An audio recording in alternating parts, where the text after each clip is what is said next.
जगन्नाथ सांग मैंने समस्त को स्वागत करुच्ची आम घर आम बगीचा चैनल को बर्तमान समय 5:15 5:30 पाखापाखि हम ए तो टिके दिन बड़ हो गला टे सन्ध्या हो धीरे धीरे धीरे धीरे देखो 5टा बजला आकाश पूरा तो देखा सन्ध्या है भाया 4टा बजला भाया देखा तो मुझे आसनी आज ये गछ दीटा आलमंडा गछ खरा दिन आसीगला ये गछ को मत कटिंग टे हम न काटिने गछ को टे न बांधिले न काटिले हेनी देखे दूसरी बैक कैमेरा करके सफा करा पड़ो मूल सफा करके डाल सब काटिदेवा पड़ो डाल सब मरीगला डाल सब काटिदे मूल टे सार आगे सोरष पिड़िया टे लिंब पिड़िया सब खत टे देदेने तार माटी नुआ माटी देदेने टे भलसे कणी फणी देकी बांधिदेने से गछटा ये हेनी साइज जो दीटा अच्छे एटा गोटे येलो कलर आलमंडा एटा गोटे व्हाइट कलर आलमंडा एटा को बन देखे आगे बना हम सुखीगला मूल टे खुसा हे टे दिहब खाद्य आसन देखा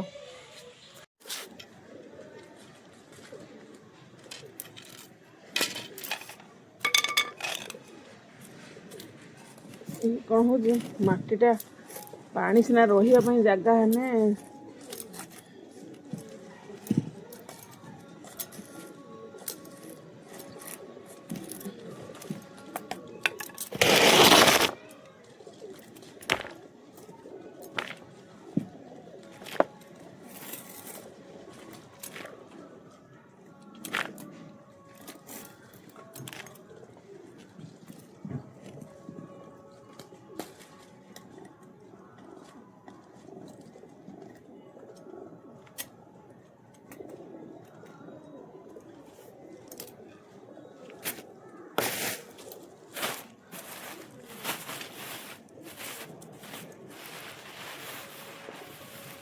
लिंबू पिड़िया दवा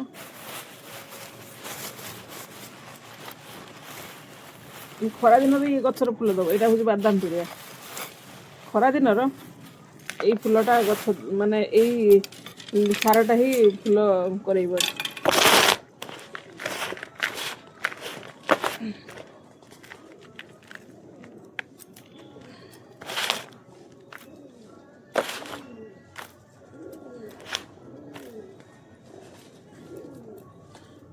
एमती भिड़ी बांधिया पड़ो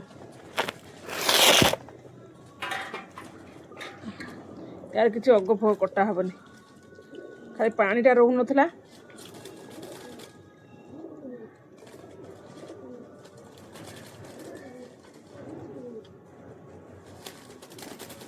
पानी न रही सफिसीयंट केमती हम जगह नाला पानी देवा मटी पूरा फुल थिला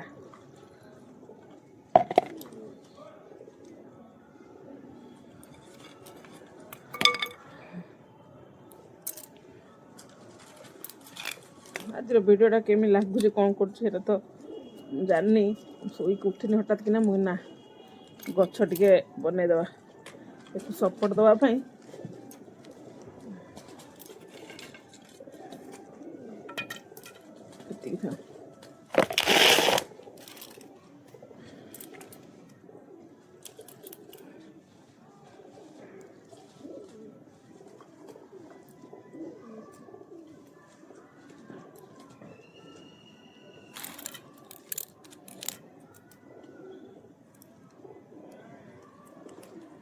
सपोर्टिंग देकी बाड़ी देकी न बांधने ये खाली नसी पड़ी गछटा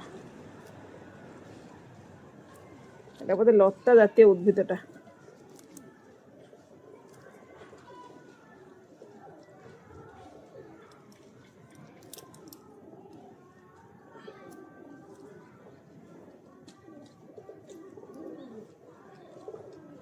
हला देखो कढ़ आसा समय आसीगला ना लाइट यार कढ़ आसा समय होगला देखो मुझे यार अग फग कि काटिली ये कढ़ तो आसीगला कढ़ आसा समय कौन कढ़ आसीगला पत्र तले लुचि देखुं तो कढ़टा यहाँ कढ़टा यहाँ कढ़टा बहुत फुल आसो टे केमती न जत्न कले ये फुल केमी दब बांधला यार ता सेफ्र ये बढ़ी चलो ଦେଖନ୍ତୁ ଯାହାର ବି ଅଛି Alamanda white colour yellow colour ବିଭିନ୍ନ କଲର୍ ଆଲମଣ୍ଡା ଅଛି ସେମାନେ ଏବେଠାରୁ ତାର କେୟାର୍ ନେଇଯାଆନ୍ତୁ। ଖରାଦିନରେ ଏହାର ପ୍ରଚୁର ଫୁଲ ଏବେଠୁ ତ ଚାଲିଲା ଆଉ ଖରାଦିନ ପାଖରୁ ବର୍ଷା ଦିନ ପର୍ଯ୍ୟନ୍ତ ଆଉ। ତାପରେ ଏ ଗଛ ଚାଲତି ଫାଲତି ସବୁ ଭାଙ୍ଗିକି ଛିନଛତର ହେଲାଣି। ମୂଳରେ ବହୁତ ଘାସ ପ୍ରଥମେ ମୂଳକୁ ସଫା କରିବାକୁ ପଡ଼ିବ। ପାଣି ଦେଇନି 2-3 ଦିନ ହେଲା ପାଣି ବି ରହୁନି ଆଦ ମୂଳରୁ ମାଟି ବାହାର କରିବାକୁ ପଡ଼ିବ।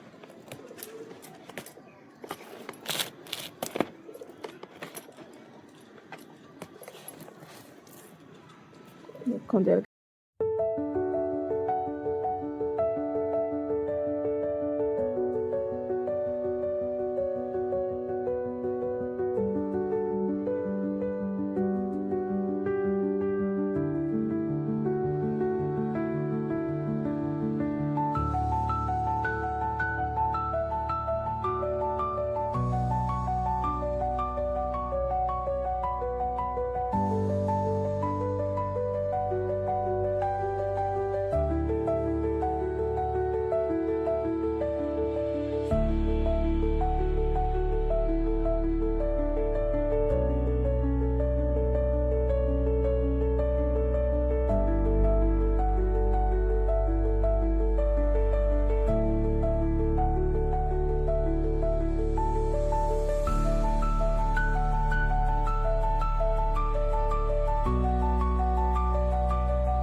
ହେଉଛି ୟେଲୋ କଲର୍ ଆଲମଣ୍ଡା।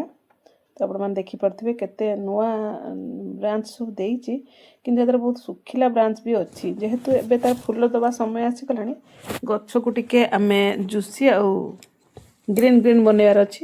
ତ ଯଦି ଆମ ଗଛରେ ମଲା ଡାଳ ସବୁ ରହିବ, ଶୁଖିଲା ଡାଳ ସବୁ ରହିବ, ଗଛ ତ ଏତେ ସୁନ୍ଦର ଦିଶିବନି। ଆଉ ନୂଆ ନୂଆ ଯେଉଁ ସବୁ ପତ୍ର ବାହାରୁଛି ସେଗୁଡ଼ା ବି ସବୁ ବେଶୀ ଗ୍ରୋଥ୍ ହେବନି, କାରଣ ତାର ଯେତିକି ଗଛର ଭିଟାମିନ୍ ସବୁ ଏ ଶୁଖିଲା ଡାଳ ଗୁଡ଼ିକ ସବୁ ଟାଣି ନେବ।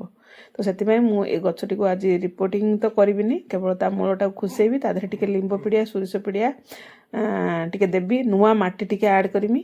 କରିସାରିଲା ପରେ ପଛରେ ଯାହା ଲିକ୍ୱିଡ଼ ଫର୍ଟିଲାଇଜର ଦେବି ପରେ ଦେବି, କିନ୍ତୁ ଆଜି ପାଇଁ କେବଳ କାମ ଅଛି ଗଛକୁ ସବୁ କଟିଂ କରିଦେବା। ଡାଳ ଗୁଡ଼ା ସବୁ ବହୁତ ହେଇଯାଇଛି, ଶୁଖି ବି ଯାଇଛି କେତେ ଡାଳ, ତା ଦେହରୁ ଟିକେ ହାଲକା ଫୁଲକା କଲେ ନୂଆ ଡାଳ କିଛି ଆସିବ, କାରଣ ଏଇ ମାସରେ ନୂଆ ଡାଳ ସବୁ ଆସେ। ଆଉ ଇଏ ପୁରା ରଜ ପର୍ଯ୍ୟନ୍ତ ଫୁଲ ଦେବ। ଆପଣମାନେ ଯଦି ଦେଖିବେ ଏ ଗଛକୁ ଟିକେ ମୋତେ ରିପୋର୍ଟିଂ କରିବାର ଅଛି। ଆଉ ଟିକେ ବଡ଼ ଜାଗା କିଣିଲା ପରେ ମୁଁ ଏ ଗଛକୁ ଧୀରେ ସେ ବାହାର କରିକି ଆଉ ଗୋଟେ ଜାଗାରେ ରଖିଦେବି, ଆଉ କିଛି ନୂଆ ମାଟି ଦେଇଦେବି। କିନ୍ତୁ ଏବେ ଯେହେତୁ ମୋ ପାଖରେ କିଛି ପଟ୍ ନାହିଁ, ମୁଁ ତ ଆଉ ସେଥିପାଇଁ ଆଉ ରିପୋର୍ଟିଂ କଲିନି। ବାଲ୍ଟିଟା ବି ଟିକେ ଫାଟି ଯାଇଛି, ଭାଙ୍ଗି ଯାଇଛି ଟିକେ ତା ଇଆଡ଼ୁ, ତ ଅସୁବିଧା ହେଇପାରେ। ତ ମୋର ଗଛଟାକୁ ତ ମୋତେ ରଖିବାର ଅଛି ଯତ୍ନ, ସେଥିପାଇଁ ମୁଁ ସବୁ ନୂଆ ନୂଆ ପୁରୁଣା ଡାଳ ସବୁ ବାହାର କରୁଛି, କିଛି ସବୁ ବାହାର କରୁନି, କିଛି ଗଛକୁ ଟିକେ ହାଲକା କରିବା ପାଇଁ। ଆଉ ଯେଉଁ ଡାଳ ବି ରହିବ ଭଲ ବ୍ରାଞ୍ଚ ଦେବ ଆଉ ଭଲ ଫୁଲ ହେବ। କାରଣ ଏଥର ମୋତେ ଟିକେ ଲେଟ୍ ହେଇଯାଇଛି ଏ ଗଛକୁ କେୟାର କରିବାରେ। ଆଉ ନହେଲେ ଏତେବେଳକୁ ନୂଆ ବ୍ରାଞ୍ଚ ଆସି ସାରନ୍ତାଣି, ପୁରା ଗ୍ରୀନ୍ ଗ୍ରୀନ୍ ଜୁସି ଜୁସି ହେଇସାରନ୍ତାଣି। ତ ଆଜି ଦୁଇଟା ଗଛ ମୋର ପାଖରେ ହ୍ୱାଇଟ୍ ଆଉ ୟେଲୋ କଲର୍ ଅଛି। ତ ଭିଡ଼ିଓ କଣ୍ଟିନ୍ୟू କରନ୍ତୁ। ଏବେ ମୋର ଡାଳ କଟିଂ ପ୍ରାୟ ସରିଯାଇଛି। ଆଉ ମୂଳକୁ ପୁରା ମାଟି ଖୋସେଇକି ନୂଆ ମାଟି ଦେଇଦେଇଛି। ହୁଏତ ସେତେବେଳେ କ୍ୟାମେରା ଟିକେ ଅନ୍ କରିବା ପାଇଁ ଭୁଲିଗଲି। ଏଇଥିରେ ମୁଁ ରଖିଥିଲି ସୋରିଷ ପିଡ଼ିଆ, ଲିମ୍ବ ପିଡ଼ିଆ, ନୂଆ ମାଟି ଦେଇ ନେଇଛି। ଆଉ ଦେଇକି ମୁଁ ପାଣି ବି ଦେଇଦେଇଛି।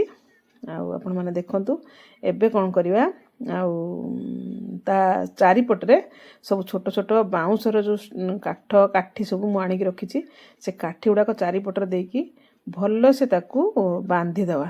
ବାନ୍ଧିଦେଲେ ଗଛଟା ଟିକେ ଷ୍ଟ୍ରଙ୍ଗ ହେଇକି ରହିବ। ଆଉ ଯେଉଁ ବି ନୂଆ ଡାଳ ଆସିବ ଆଉ ଗଛ ମାନେ ଓହରି ପଡ଼ିବନି, ତାକୁ ସେଥିପାଇଁ ବାନ୍ଧୁଛି। ଆଉ ଇଏ ସବୁ କାମ ମୋତେ ଆସେନି, ଯେହେତୁ ଗଛକୁ ମୁଁ ଭଲ ପାଏ। ଗଛକୁ ଯତ୍ନ ନେବା ମୋର ଗୋଟେ ମାନେ ଏଇଟା ତ ଜାଣିଛନ୍ତି ଆପଣମାନେ, ଯେବେଠୁ ମୋ ସହିତ ଯୋଡ଼ି ହେଇକି ରହିଲେଣି ଆପଣମାନେ। ତ ଯାହା ବି ହଉ ମୁଁ ତାକୁ ତା କାମ କରିବି। ଆଉ ସେଥିପାଇଁ ମୁଁ ଦେଖିଲି, ମୁଁ କହିଲି ମୁଁ ଏଇଟା ଯଦି ନ କରୁଛି, ଅନ୍ୟ ଉପରେ ଭରସା ରଖୁଛି, ତାହେଲେ ସେଇଟା ବି ଏଇ କାମଟା ବି ମୋର ପଡ଼ିକି ରହିବ। ତ ସେଥିପାଇଁ ମୁଁ ଆଜି ଆସିଗଲି। ଆପଣମାନଙ୍କ ସହିତ ଭିଡ଼ିଓ ବି ସେୟାର ହେଇଗଲା, ଆଉ ମୋର କାମ ବି ହେଇଗଲା। ତ କେତେ ବଢ଼ିଆ କାମ ହେଲା ଦୁଇଟା। ଏଇ କାମ ତ ମୁଁ କରିଥାନ୍ତି ଯେମିତି ହଉ, ତ ତା ସହିତ ମୋର ଗୋଟେ ଆଡ଼୍ ହେଇଗଲା, ଭିଡ଼ିଓ ହେଇଗଲା। ଆଉ ଆପଣମାନଙ୍କ ପାଖରେ ବି ସେଇଟା ପହଞ୍ଚିଗଲା। ତ ମୋତେ ବହୁତ ବଢ଼ିଆ ଲାଗୁଛି। ଆପଣମାନେ ଭିଡ଼ିଓକୁ ଦେଖୁଛନ୍ତି, ମୋତେ ବହୁତ ସାରା କମେଣ୍ଟ ଦେଉଛନ୍ତି, ବହୁତ ସାରା ଭଲ ପାଇବା ଦେଉଛନ୍ତି, ବହୁତ ସାରା ରେସ୍ପେକ୍ଟ ଦେଉଛନ୍ତି। ତ ଏଇ ଜିନିଷଟା ତ ମୁଁ କେବେ ବିଲିଭ୍ ବି କରିନଥିଲି। ଯେତେବେଳେ ମୁଁ ପ୍ରଥମେ ୟୁଟ୍ୟୁବକୁ ଆସିଥିଲି, ମୁଁ କେବେ ଭାବିନଥିଲି ଯେ ଏତେ ସାରା ଲୋକ ମୋତେ ଦେଖିବେ ବୋଲି। ଆଉ କିଛି ଶିଖୁଛନ୍ତି ନିଶ୍ଚିତ ଭିଡ଼ିଓରୁ। ମୋତେ ଲାଗୁଛି ଯେଉଁମାନଙ୍କ ପାଖରେ ଫର୍ଟିଲାଇଜର୍ ସେମିତି କିଛି ନାହିଁ, ମାର୍କେଟକୁ ଯିବାର ସୁବିଧା ନାହିଁ, ଆଉ ମନ ଅଛି ପ୍ଲାଣ୍ଟସ୍ ଲଗାଇବା ପାଇଁ, ତ ସେମାନେ ମୋ ଠାରୁ ନିଶ୍ଚିତ ଶିଖିପାରିବେ। କାରଣ ମୁଁ କେବେ ବି ମାର୍କେଟର କିଣା କିଛି ମୁଁ ଆଡ଼୍ କରେନି ମୋ ଗଛରେ। ମୋର ସବୁ ମୋର କିଚେନ୍ ଯାହା ବି ଥିଲା ବାଡ଼ି ବଗିଚାରୁ ଯାହା ବି ମୁଁ ସାର ବାହାର କରେ ସେଇଟା ଦିଏ। ଆଉ ଏ ଅଗରେ ମୁଁ କାଲି ଯାଇକି ଟିକେ ହଳଦୀ ଲଗେଇଦେବି। ଏତିକି କଟିଂ ମୋର ବାହାରିଛି ଦେଖନ୍ତୁ। ଏଗୁଡ଼ା ବି ଏମିତି ଭାବୁଛି ତାକୁ ଟିକେ ପୋତିବା। ଆଉ ଯଦି ହେଇଲା, ଗଛ ଡାଳ ହେଲା, ପତ୍ର ସବୁ ବାହାର କରିକି ତାକୁ ସବୁ ପୋତିବା। ଯଦି ବଞ୍ଚିଲା, କାରଣ ମୁଁ ଦେଖିଥିଲି ଟିଭିରେ ଗୋଟେ ଭିଡ଼ିଓ, ଏମାନେ ଡାଳରୁ ବି ବହୁତ ଗୁଡ଼ା ଗଛ କରିଛନ୍ତି ଦେଖେଇଥିଲେ। ତ ମୁଁ ବି ସେମିତି କରିବି। ମୋ ପାଖରେ ଆଲୋଭେରା ଜେଲ୍ ଅଛି, ବାଲି, ମାଟି, ପାଉଁଶ ମିକ୍ସ କରିକି ୟାକୁ ପୋତିଦେବି। ମୁଁ କିନ୍ତୁ ଆଜି ତ ସମୟ ହେଇଗଲାଣି, ଆଉ କରିପାରିବିନି। ସେଥିପାଇଁ ୟାକୁ ଟିକେ ପାଣିରେ ମୁଁ ବୁଡ଼େଇକି ମାଢ଼ରେ ସବୁ ନେଇ ଆସିଲି। ତା ଦେହରେ ଟିକେ ପାଣି ପୁରେଇ ରଖିଦେବି, ଗଛଟା ଯେମିତି ସତେଜ ରହିବ। ଦେଖିବା କାଲି ସକାଳେ ତାର କାମ କରିବା। ଆଉ ତ ଆପଣମାନଙ୍କୁ ଆଜିର ଭିଡ଼ିଓଟି କେମିତି ଲାଗିଲା ମୋତେ ନିଶ୍ଚିତ କମେଣ୍ଟ ମାଧ୍ୟମରେ କହିବେ। ମୁଁ ଭଏସ୍ ଓଭର୍ ପଛରେ କରିଛି, କାହିଁକିନା ଜାଣିଛନ୍ତି ଆପଣମାନେ ମନ୍ଦିରରେ ମାଇକ୍ ବାଜିବ। ଫାଷ୍ଟ ଆରମ୍ଭ କଲାବେଳେ ବାଜିନଥିଲା, ଏବେ ବାଜିଲାଣି। ତ ଏଇ ଗଛକୁ ବି ମୁଁ ଆଉଥରେ ଦେଖେଇଦେଲି ଆପଣମାନଙ୍କ ସହିତ। ଦୁଇଟା ଗଛକୁ ମୁଁ ନୂଆ ମାଟି ଦେବା ସହିତ ତା ମୂଳ ଟିକେ ହାଲକା କରିଛି, ଖୋସାଖୋସି କରିଛି। ତ ଆଜିର ଏବେ ତ ସନ୍ଧ୍ୟା ହେଲାଣି, ମୁଁ ଯିବି ଏବେ ସନ୍ଧ୍ୟା ଦେବି। ଆଉ ତ ଆପଣମାନେ ଏତେ ସମୟ ଭିଡ଼ିଓ ଦେଖିଥିବାରୁ ଆପଣଙ୍କୁ ବହୁତ ସାରା ଧନ୍ୟବାଦ। ତ ଆଜି ପାଇଁ ରହିଲି, ପୁଣି ଦେଖା ହେବା ନୂଆ ଏକ ଭିଡ଼ିଓରେ। ଜୟ ଜଗନ୍ନାଥ। କୋଉଠି ରଖିଲି ଗଛକୁ, କ'ଣ କଲି।